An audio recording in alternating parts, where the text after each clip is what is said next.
Halo rekan-rekan semuanya, apa kabar? Semoga selalu dalam keadaan sehat. Oke, perkenalkan nama saya Liana Wijaya. Pada video pembelajaran kali ini akan membahas tentang pemasaran menggunakan platform digital.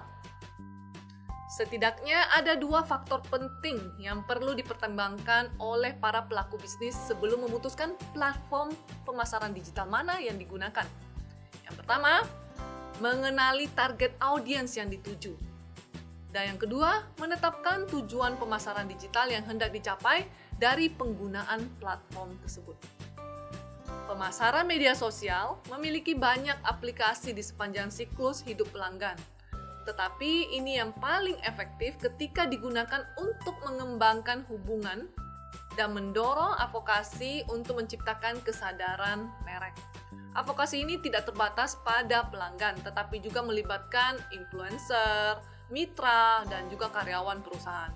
Bagian ini mencakup strategi dan praktik pemasaran media sosial organik untuk loyalitas pelanggan, hubungan masyarakat, dan advokasi. Membangun hubungan jangka panjang dengan pelanggan sangat penting untuk setiap bisnis yang berkelanjutan. Munculnya pemasaran digital berarti membandingkan dan beralih ke penyedia layanan yang berbeda menjadi lebih mudah dari sebelumnya. Kegagalan membangun hubungan untuk mendapatkan pengunjung dan penjual yang mengulang telah menyebabkan kegagalan pada banyaknya perusahaan startup online yang menjadi mereka kehilangan pengeluaran besar untuk akuisisi pelanggan. Penelitian Rachel dan Schefter di tahun 2000 menunjukkan bahwa memperoleh pelanggan online sangat mahal. Ia menyarankan 20-30% lebih tinggi daripada bisnis tradisional, sehingga perusahaan pemula mungkin tetap tidak mengalami keuntungan setidaknya selama 2 hingga 3 tahun.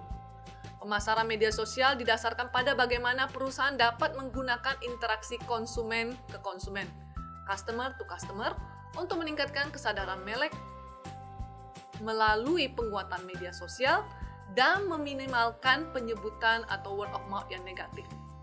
Untuk menerapkan ini secara efektif dalam komunikasi, perusahaan harus menyadari bahwa media sosial melibatkan partisipasi dalam diskusi dan berbagi ide serta konten yang sering difasilitasi oleh jejaring sosial. Tetapi hal ini tidak terjadi di lokasi lainnya. Strategi media sosial akan menentukan bagaimana media sosial dapat mendukung tujuan pemasaran. Berikut ini rekomendasi 6 kegiatan yang ditinjau untuk menentukan tujuan dan strategi bagaimana media sosial dapat mendukungnya. Yang pertama, mendengar dan mengelola reputasi. Kedua, transformasikan merek melalui media sosial. Ketiga, dapatkan pelanggan baru. 4, meningkatkan penjualan ke pelanggan. 5, memberikan layanan pelanggan. Semua kegiatan yang tadi harus berjalan secara berkesinambungan. Untuk mendukungnya, perusahaan membutuhkan konten dan strategi komunikasi. Ada satu istilah yaitu keterlibatan pelanggan atau customer engagement.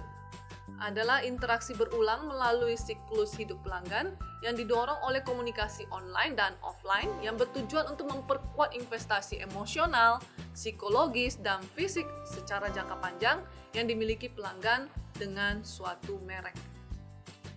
Forrester di tahun 2007 mengembangkan kerangka kerja untuk mengukur keterlibatan online melalui siklus hidup pelanggan. Menurut Forrester, engagement memiliki 4 bagian yang dapat diukur baik online maupun offline. Yang pertama, keterlibatan. Dilakukan secara online, misalnya kunjungan ke situs web. Kedua, waktu yang dihabiskan selama berada dalam situs. Dan yang ketiga, halaman web yang dilihat. Kedua, interaksi. Ini adalah kontribusi komentar ke blog, jumlah atau frekuensi menulis ulasan, serta komentar yang diungkapkan dalam layanan pelanggan. Ketiga, keintiman. Ini adalah pelacakan sentimen di situs pihak ketiga, termasuk blog dan ulasan, serta pendapat yang diungkapkan dalam layanan pelanggan. Yang keempat, mempengaruhi. Ini adalah advokasi yang ditunjukkan dengan ukuran seperti kemungkinan untuk merekomendasi, afinitas merek, serta konten yang diteruskan kepada teman ataupun keluarga dan relatif lainnya. Baiklah, demikian penjelasan mengenai pemasaran menggunakan platform digital. Tentu saja ada lecture notes yang dapat rekan-rekan baca untuk memahami materi ini dengan lebih baik. Dan sampai jumpa di video selanjutnya. Terima kasih.